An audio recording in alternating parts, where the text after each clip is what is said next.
Yes, dagdag sa collection guys. So, grabe, masalang sumasarap yung food guys pag last night na natin dito sa Bangkok. Lasang-lasa mo guys yung saging, yung strawberry. As in, halo-halo siya. Yun yung nalalasahan ko ngayon dito kapag iniinom ko to. Baka matamis talaga siya pero dahil dito sa chocolate, pinatama niya na lang yung tamis. Dami pwedeng makainan dito guys sa Terminal 21. Pero mas mura sa kanilang food court. Yan. Meron silang barbecue plaza din. So ang level M pala nila is Paris. So libutin natin itong Paris. Ayun yung mga sarado na. Magte-10 na ba? Hindi pa naman, 10:30 pa naman ang closing na ito.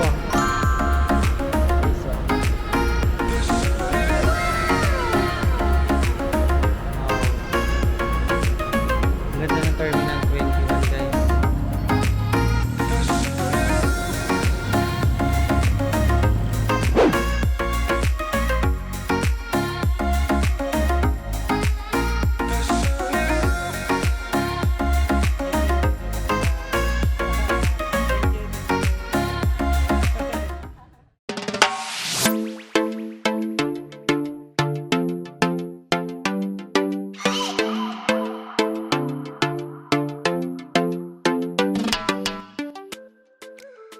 Hi guys, this is Lost Furukawa and welcome back again to another Bangkok vlog.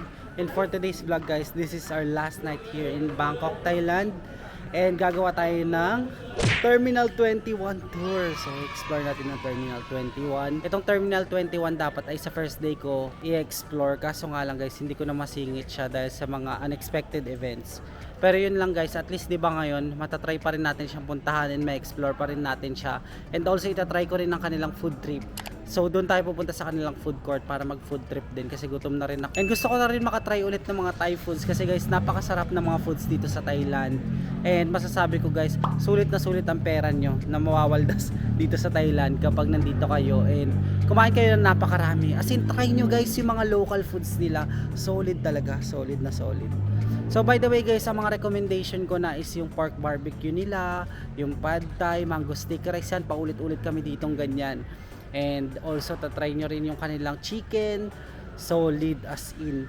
Tapos yung mga roti nila, yan halos mga pinagkakain namin sa buong trip na ito. So by the way guys, mag-book pala muna ako ng grab bike. Pero bago pala ang lahat, subscribe muna kayo sa channel ko. Tulungan nyo muna ako ma-reach ang 10k subscribers para makapag-giveaway na ako ng GoPro Hero camera. And para sa mga bago sa channel ko, ako nga pala isang travel vlogger and gumagawa ako ng mga travel guides both local or international. Kaya sa mga hindi pa nakaka-subscribe, subscribe na. So tara, book na tayo ng grab bike para makapunta na tayo kaagad sa Terminal 21. Let's go! Yan na ata ang ating grab bike guys. Yan, saan na siya? Ito na ba yun? Yung grab.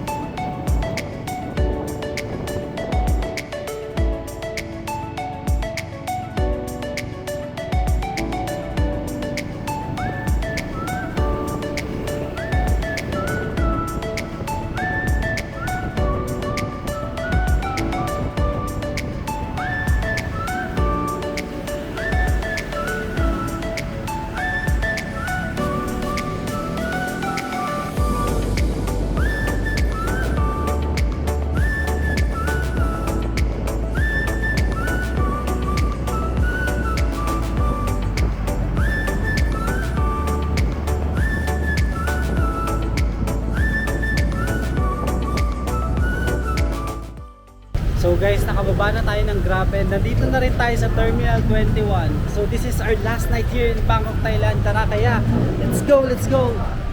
So pasukin na natin to guys, itong Terminal 21 para explore na natin. So pupuntahan kagad natin ang kanilang food court guys kasi baka magsara na yung mga pwede natin pagkainan doon. So nasa level 5 kasi siya, na-research ko naman. Ayan, nakita tayo ngayon sa escalator nila. Ayan yung mga pangalan guys. So going to level M, Paris. Grabe talaga yung feeling guys, no, kapag last day na natin dito sa Thailand. Parang ganoon talaga, alam niyo yung urge feeling na gusto niyo pa ituloy or nabibitin pa kayo or parang may urge feeling or excitement na parang gusto niyo pa mag-tour talaga. So ito, ginagawa ko nga ngayon kasi guys, hindi ako pakali sa hotel kanina. So ngayon nag-exip ako ng pwede nating i-vlog pa. Ayan guys, so may mga sale dito na sapatos. Oh, taas. So, saan to papunta? Sa Istanbul. Ang taas, oh. Grabe. Ganda ng design nila. Excited na ulit ako mag-food trip. So, try natin ang kanilang mga local na kinakain dito sa Thailand. Excited na ako mag-food trip na naman. Grabe. Alam nyo ba guys, kapag last day, excited talaga ako guys na mag-tour pa kahit gabi na. Gawin yung ginawa natin sa Singapore, sa Malaysia, diba? So kahit last night na natin, ang dami pa natin pinagagawa. Wala lang, kasi mas masaya kapag last night na talaga dito sa isang country. Alam ko guys na hindi lang ako yung nakakaranas ng ganun. Feeling ko kayo din, so comment down below if nafe-feel nyo rin yung nafe-feel ko kapag last night nyo na sa isang country. Ayan, papunta na kagad tayo sa level 5. So doon tayo nang galing kanina sa pinakababa, oh. Grabe, ang taas na kagad natin. Ang San Francisco, tinatawag nilang Pier 21. Ayan, puro mga kainan. Bonchon. Iba is the new model of Bonchon. Is the ambassador. Ayan, sana ang food court nila. Sana ipasarado. Magsisisi talaga ako guys kapag nagsarado na yung kanilang food court. Hanapin natin. Hawker Chan, meron din pala dito, no? Ayun, nakikita ko na yung kanilang food court. Ganda ng design ng ano nila, mall. Solid talaga dito sa Thailand, guys. Babalikan ko talaga tong mga mall na to. Ito na yung Pier 21 food court. Oh, tingnan nyo guys, oh. Yung mga design nila. Ang galing. Woo. Ito. Parang movie. Coupon. Teka. Dito ata bibili guys ng Pier 21 na ang tawag dito. Cash payment. Ano meron? Ano to? Bibili ba dito ng reloadable card? Oo nga. Parang papaload. Paano ba sistema dito guys? So finally guys, may add na rin tayo sa collection natin ng cards. Itong Pier 21 food court card. So nabili ko lang siya guys sa halagang 100 baht. Ako mismo yung nag-decide kung magkano nga ba ipapalagay ko sa card. Wala namang bayad yung mismong card. Pero guys, ang sistema siguro nila dito, lahat ng sakop ng Pier 21 food court is babayaran through Pier 21 card. So pwede kayo pa-load sa pinakita ko kanina na counter. So saan tayo ngayon kakain? Hanapin muna natin yung mga pwede natin pagkainan dito. Ito guys, so bili na tayo kaagad nitong mango sticky rice nila. So yung small nila is 35 baht, tapos yung large is 70 baht. So baka large na bili natin kasi ang sarap naman ng kanilang sticky rice. Kaso baka maubos pala, 100 baht lang ito. So small lang pala muna. Pa-load na lang tayo later ulit. Hello. One small sweet sticky rice. Card. Okay. So small na lang pala muna kasi baka maubusan tayo. Ayan, na-miss ko talaga ang mango sticky rice. Kung hindi tayo nakakain yan sa Pattaya, kaya dito kakain na tayo ulit. So nakuha na natin kaagad guys. Dito pala yung kanilang mga utensils. Ayan. So try natin to kaagad, hanap tayo maupuan. Dito. Sakto meron. So kakain muna tayo ngayon guys. Nirush ko lang talaga ito maabutan itong Pier 21 food court kasi baka may closing hours siya. So yun nga guys, ito pinang sa swipe nila. So kailangan nyo magpa-load talaga sa counter o bumili ng bagong card para sa Pier 21 food court card. Yes, dagdag sa collection guys. So grabe, mas lalong sumasarap yung food guys pag last night na natin dito sa Bangkok. Sarap talaga guys ng kanilang mango sticky rice. Alam niyo ba guys, nagtatanong sa akin yung mga friend ko kung pwede ba dalhin yung mango sticky rice sa Pinas. Actually, pwede naman siya. Kaso nga lang, yung check-in baggage, baka mapisado ni mango sticky rice o di kaya hindi na kasya. Kagaya ng pinakita ko sa inyo kaninang pasalubong. Hindi na siya magkasya guys sa maleta ko. And up to 20 kg lang pala talaga yung Cebu Pacific guys. So, depende na sa inyo kung ano bibilhin nyo pala. Possible kasi 32 kg, diba? So, yung sa akin kasi, yung ticket ko is up to 20 kg lang. Kaya hindi ako pwede sumobra talaga. So, kailangan natin sundin yung rule. Kaya ito, hindi tayo makapagdala nito sa Pilipinas. Okay, Sawadee Kap. One chocolate bun. Yeah, 19 baht. Ayan. So, ito siya guys, yung itsura niya. Ito yung mga pang-display. May mga different flavors. So, ito nakita ko, masarap siya. Kaya, ito try din natin. Here? Sa card? Okay. Yan, nalagyan na ni ate. Oh, sarap. Oh. What is that? Ano, Nutella? Nutella? No. A different chocolate. Okay. Oh. Hapon cup. Okay. So ito ang ating next target, fruit smoothie. Order tayo dito guys ng strawberry. Ayan, may strawberry pala. Mixed berry ice blended. Try natin yan. Or pwede rin itong strawberry banana ice blended. Sige, pila tayo. Dito. Yay! Ayan yung mga different fruits. So ito pala guys siya. Mixed berries plus banana ice blended lang ang available. 40 baht.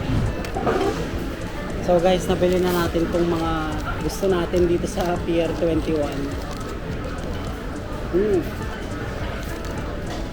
Ang harap. Itong ano nila oh, chocolate bun. Akala ko yung tela siya pero chocolate daw siya na iba. Ito naman guys, hindi ganun katamis din. Tama lang yung tamis niya. Lasang lasa mo guys yung saging, yung strawberry. As in halo-halo siya. Yun yung nalalasahan ko ngayon dito kapag iniinom ko to. Baka matamis talaga siya pero dahil dito sa chocolate, pinatama niya na lang yung tamis. So magkano na nagagastos natin? 40 plus 35 plus 19. Ano na? 85 plus 19. Look! Ulit ha, 40 plus 35, 75 plus 19. Meron pa tayong 6 pesos. So papareload na lang ulit tayo. Gusto ko pa mag-try ng ano nila, soft drinks nila dito eh. Masarap kasi yung EST nila dito guys. Pati yung Coke na may yellow ba yun? Pero marami pa rin tao dito guys sa food court nila. Pero ang nakakatuwa lang, may mapagkainan ka talaga, hindi punuan ka tulad sa Icon Siam. Diyos ko, nakipagbakbakan ako guys kahapon para may mahanap lang na upuan. Medyo punuan sa Icon Siam talaga. Ay ayoko naman i-take out yung pagkain ko kahapon. Kasi nandun na tayo sa Icon Siam, kasi labas pa ba tayo, diba? Ay may Causan Road pa tayo nun. So papareload na lang ulit tayo ng ating card. Kasi ubos na yung laman. Ayan, dito lang siya guys. Ayun o, pagkaakyat. Ito kaagad yung lalabas. Yung coupon counter nila. So finally nakapagpa-reload na ulit tayo ng 100 baht. So hanap ulit tayo ng pwede pang makainan. Grabe, food trip to the max tayo dito sa Pier 21. Guys, nakakita ako dito ng Thai omelette. Siguro try natin tong Thai omelette nila. Order tayo dito, Thai omelette with rice, 29 baht. Let's go.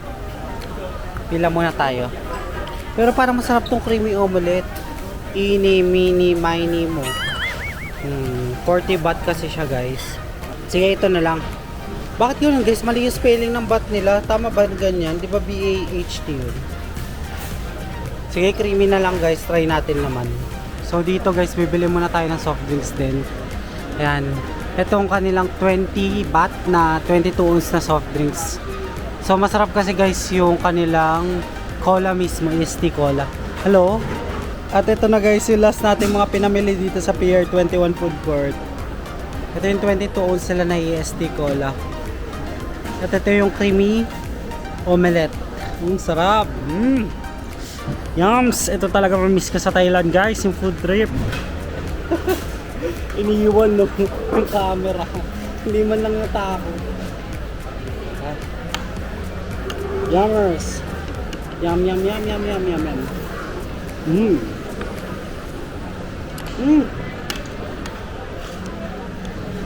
Sarap!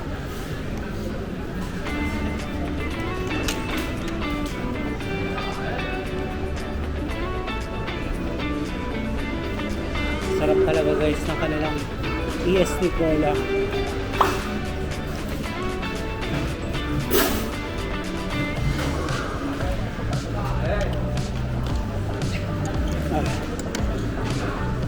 Sarap ng food. Mamimiss ko talaga ang Bangkok foods.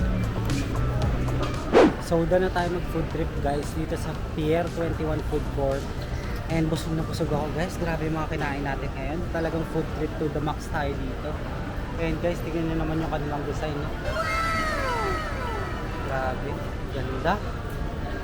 So guys, maglilibot-libot na lang tayo dito and halos wala na rin tao. Which is nakakatawa kasi pasarado na rin halos lahat yung mga stores. Pero at least malilibot pa rin natin ng tahimik na. Hindi na ganun kadami yung tao. So dito guys, mga kainan din eh. Ayun oh, ang dami oh. Meron mga Tokyo, Hachiran, Kyoto Ramen. Oh, mga Japan. Katsuya, meron din. Oh, di ba mga Japanese, MK, Pepper Lunch. Ang dami pwedeng makainan dito guys sa Terminal 21. Pero mas mura sa kanilang food court. Yan. Meron silang barbecue plaza din. Yan. Dito tayo nga sa kabila, sa may warang-warang. Para makita nyo rin yung nasa other side. Hot Chicken Kyoto Ramen. Yayoi. Ganda naman pangalan, no? Hindi siya common sa Philippines, guys. Baka sa Thailand lang meron na mga ganyan. Gusto nyo ba guys ng CR tour? Dito sa level 4 nila San Francisco. Sige nga, check natin ang kanilang CR. Ay! Asa yung CR? Wala pala dito.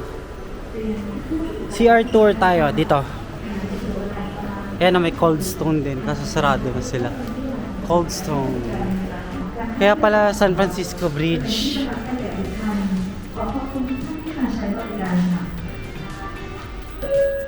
Saan yung kanilang CR? Tingnan nyo guys, oh, ang ganda. Attention please, at this moment, the time is quarter to 10. Terminal 21 shopping mall will close at 10 p.m. You have approximately 15 minutes for shopping. Kita nyo guys, may mga barrel pa din.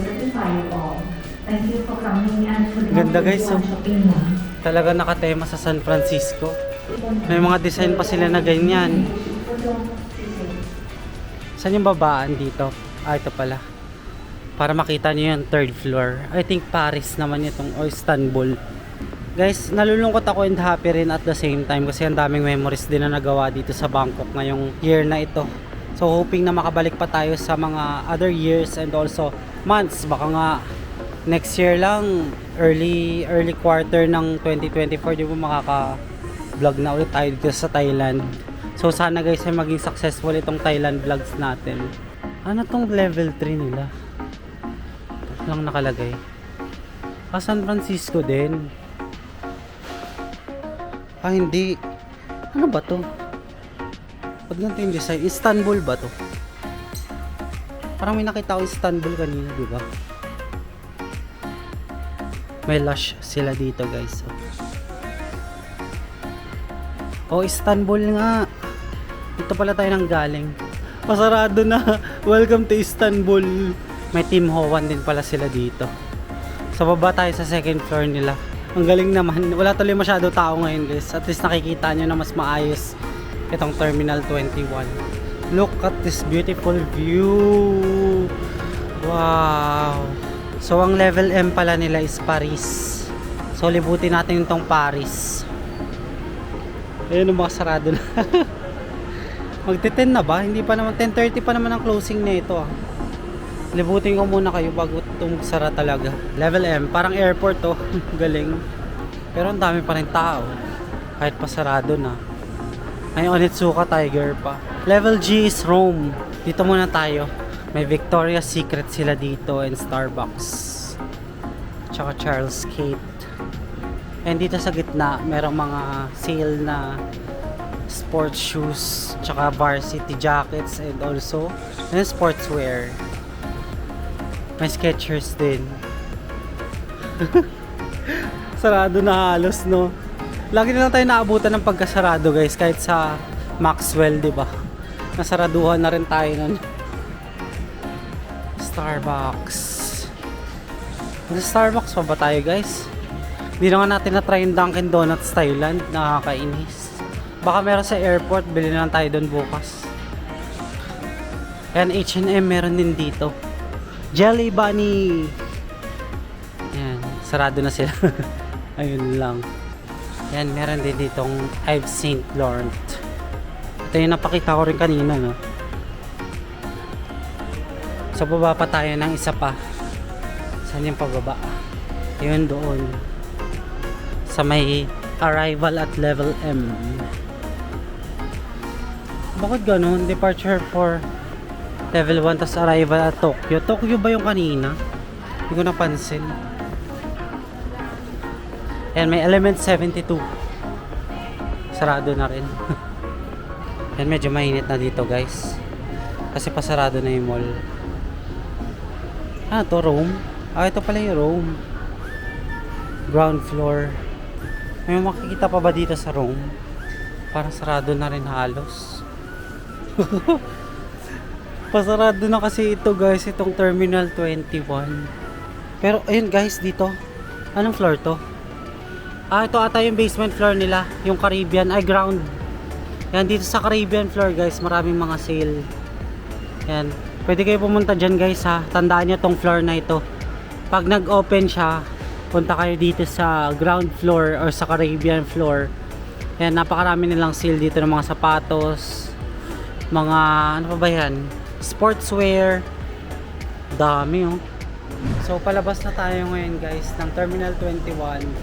And hindi ko na masyado na-explore yung pinakababa nila kasi wala na rin naman tayo masyado makita.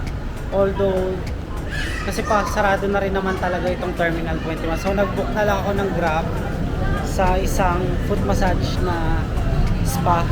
Kasi guys, gusto ko talaga ng foot massage. So pakita ko na rin sa inyo mamaya kung saan tayo magpapa-foot massage para alam nyo rin. And syempre, di ba, para matag nyo rin ako sa story nyo sakaling magpapa-foot massage din kayo doon once na nandito kayo sa Bangkok. So wait lang, hanapin ko lang yung Grab.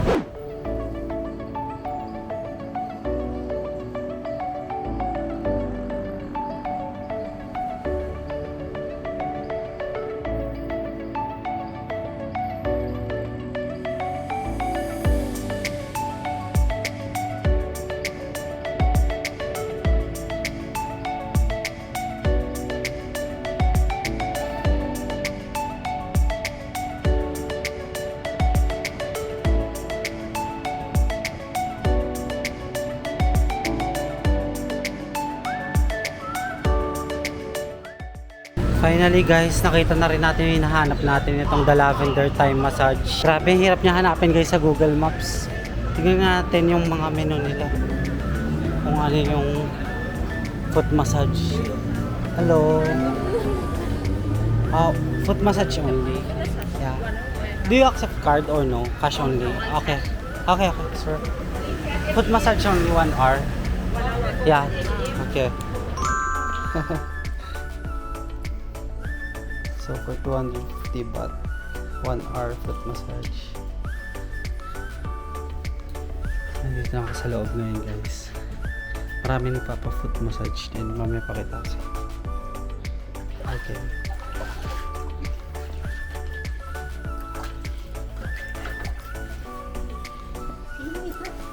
Okay.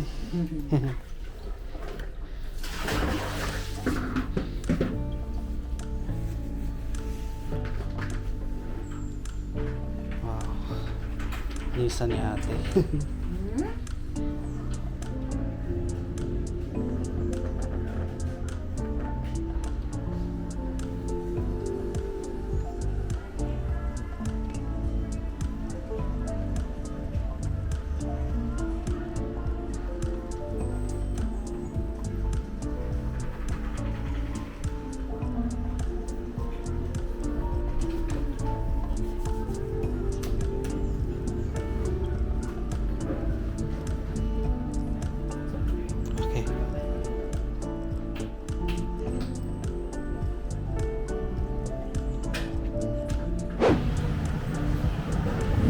Done na ako mamassage guys dito sa Lavender Massage. And tignan naman guys nangyari sa buhok ko. Medyo magulo na. Pero nagpa-foot massage ako guys, and merong mga other massages pa na ginawa sa akin, which is good. So nagbigay na lang ako ng tip kay ate. And meron din silang pati dito guys. And sobrang na-relieve yung foot pain ko guys, kasi di ba puro lakad tayo dito sa Thailand. And medyo nawala-wala na yung sakit ng paa ko compared kanina talaga, kasi panay lakad dito sa Thailand. So ngayon magbubook na lang ako ng Grab papunta sa hotel, and magpa-freshen up na lang and matutulog na rin kasi bukas maaga pa tayo, and papunta na tayo sa airport.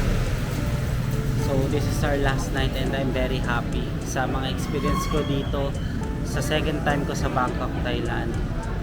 Thank you very much. Thank you. Yeah.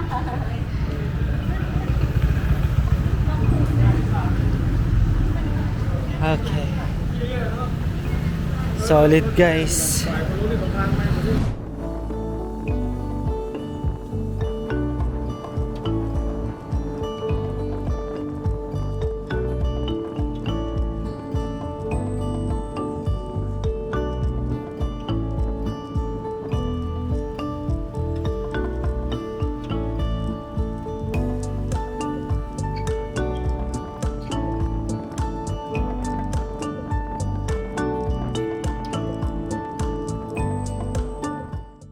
So guys, nakabalik na tayo ng hotel and hindi pa rin ako makamove on dun sa foot massage na ginawa sa atin kasi halo-halong massage siya guys. So may shoulder, may back, may head and may hot stone pa ata yun guys. Actually foot massage ba talaga yung binayaran ko dun? So 250 baht lang yung binayaran ko, 1 hour foot massage daw siya, pero ang daming ginawa sa akin ni ate kaya binigyan ko na lang siya ng tip guys. And guys, dito ko na rin puputulin itong last night trip natin dito sa Bangkok. And I'm happy guys na na-complete natin halos lahat ng itinerary dito sa Bangkok, Thailand. So gusto ko guys makabalik. Hindi pa ako maalis dito pero gusto ko na ulit makabalik guys. So nasabi ko nga sa isang Facebook post ko guys na itong Thailand talaga is sa top tier when it comes to beginners in Southeast Asia. Napakaraming experiences na magaganda dito sa Bangkok, Thailand guys. And I'm very happy na na-share ko yun sa inyo. So sana ay nag-enjoy kayo hanggang dulo dito sa Bangkok, Thailand travel vlog series natin. And bukas guys, syempre iba-vlog pa rin natin yung pabalik natin hanggang Manila. Marami ang nag-expect sa video natin going back to Manila from Thailand. So i-discuss ko bukas yung mga requirements and also yung mga proseso. Alam niyo naman yan guys, yan yung ginawa natin last year.